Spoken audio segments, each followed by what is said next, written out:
জয়জ্যোতিময়ী আজিৰ ৭৬ সংখ্যক স্বাধীনতা দিৱসৰ অমৃত মহোৎসৱৰ শুভেচ্ছাখনত সমূহ ভাৰতবাসীলৈ অভিনন্দন জ্ঞাপন কৰিলোঁ। বিশেষকৈ আমাৰ দেশৰ কণ কণ শিশুসকললৈ আজি ভাৰত ৭৫ বছৰ অতিক্ৰম কৰিলে ইংৰাজ শাসনৰ পৰা মুক্ত হোৱা দিনটোৰ পৰা। অৰ্থাৎ আমি আটাইয়ে জ্ঞাত যে 1947 চনৰ 15 আগষ্ট তাৰিখে আমাৰ দেশ স্বাধীন হৈছিল। তেতিয়াৰ ইংৰাজ গভৰ্ণৰ লৰ্ড মাউণ্ট বেটেনৰ সহৃদয়তা। আজি বহুজনে ভাষণ প্ৰসংগত তাকেই কৈছে যে কিমান ঘাত প্ৰতিঘাতৰ মাজত আমাৰ ভাৰতে স্বাধীনতা লাভ কৰিছিল। কতজনৰ ত্যাগ ইয়াত নিহিত হৈ আছে। এক কথাত ক'বলৈ গ'লে মহাত্মা গান্ধীৰ নেতৃত্বতেই ভাৰত স্বাধীন হৈছিল। আজিৰ এই শুভেচ্ছাখনত মই এইসকল মহামনীষী দেশপ্ৰেমিক শ্বহীদলৈ শ্ৰদ্ধাৰে সোঁৱৰণ কৰিছোঁ।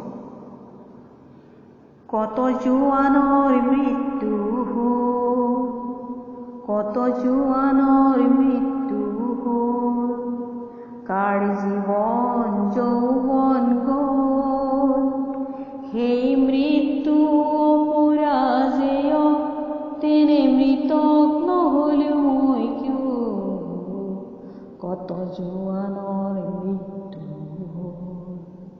হেনো হিমালয় ভাৰতৰ প্ৰহৰী, তাহানি শুনিছিলো কাহিনী, পিছে মৃত জোৱানো বেছি উৰিছে, লাগে চিৰ জাগ্ৰত এটি বাহিনী।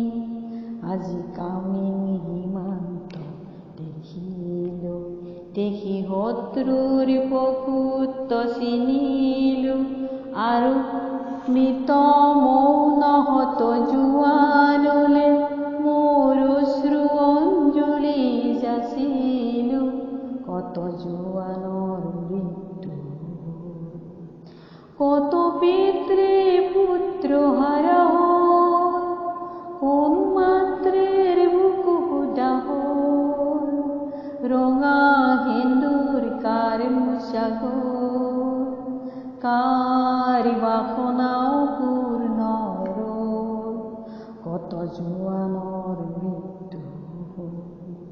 প্ৰতি জোৱান ৰক্তৰে বিন্দু হ'ল সাহসৰ অনন্ত হিন্দু, সেই সাহসৰ দুৰ্জেয় লহৰে যাচিলে প্ৰতিজ্ঞা জয়ৰে।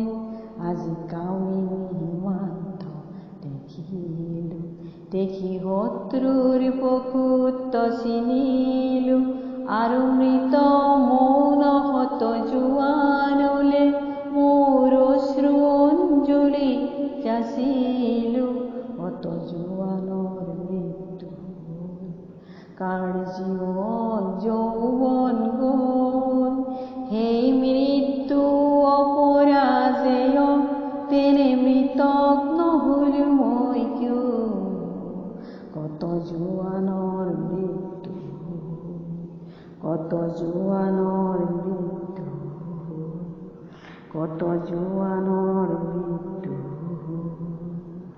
তেওঁলোকৰ আত্মাই যেন পৰিতৃপ্তি লাভ কৰে ভাৰতীয় ৰূপ দেখি। আজি মই দেশৰ শিশুসকলক এটা কথাই ক'ব বিচাৰিছোঁ, যাতে ভৱিষ্যত দেশৰ নিৰাপত্তা ৰক্ষা কৰে। কাৰণ শিশুসকলেই হৈছে আমাৰ দেশৰ সম্পদ। আজি সকলোৱে মিলি দেশৰ গৌৰৱ অক্ষুণ্ণ ৰাখিবলৈ যত্নপৰ হ'ব লাগিব। তাৰ বাবে লাগিব প্ৰতিজন ভাৰতীয়ৰে দেশপ্ৰেম, সততা, নিৰ্ভীকতা, দুৰ্নীতি দমন। সকলো লোকে যাতে দেশ মাতৃৰ সেৱাত প্ৰবিষ্ট হয়, তেতিয়াহে আমাৰ স্বাধীনতা দিৱস পালনৰ সাৰ্থকতা থাকিব।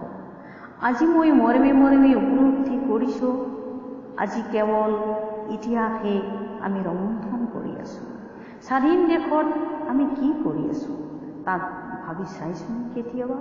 দিনে দিনে দেশখন কোন দিশে ধাৱিত হৈছে। নিজ দেশতে আমি বন্দিত্ব অনুভৱ কৰিছোঁ, কিন্তু কিয়? গণতান্ত্ৰিক দেশত আমাৰ নিজস্ব অধিকাৰ নাই নেকি? আজিৰ শিশুক আমি তাকেই ক'ব লাগিব। এক স্বচ্ছ আৰু নিকা সমাজ গঢ়াৰ অৰিহণা যোগাব লাগিব। অতীতে আমাক কি বুজায়? আহকচোন আমি আৰু এটা কথা অনুভৱ কৰোঁ। 3 বৰণীয়া আমাৰ জাতীয় পতাকা মহাত্মাৰ দিনতে অহা। এইখন কিনিবলৈ লাগে সুলভ মূল্যৰ দোকানত 30-40 টকা। ৰজা ঘূৰিয়াই কৈছে এইখনৰ দাম 18 টকা, কিন্তু মূলপদ হ'ল 30-40 টকা। এই হ'ল আমাৰ দেশৰ অৱস্থা। যিয়েই নহওক এইখন ওলাবই লাগিব নিজ নিজ গৃহত, তেতিয়াহে থাকিব দেশৰ ভৱিষ্যত। দেশ স্বাধীন বুলি গাই ফুৰিলেই নহ'ব, স্বাধীন চিতীয়া কৰি থাকিব পাৰিব লাগিব। মহাত্মা গান্ধী আমাৰ সকলোৰে মহামানৱ, কনকলতা বৰুৱাৰ হৃদয়ত থকা এক জাতীয় সত্তা। সেয়ে ইংৰাজৰ দাসত্বৰ পৰা ভাৰতক কৰিছিল মুক্ত। এইখন গণতান্ত্ৰিক চৰকাৰ, কিয় নাই আমাৰ অন্যায়ৰ বিৰুদ্ধে মাত মতাৰ অধিকাৰ?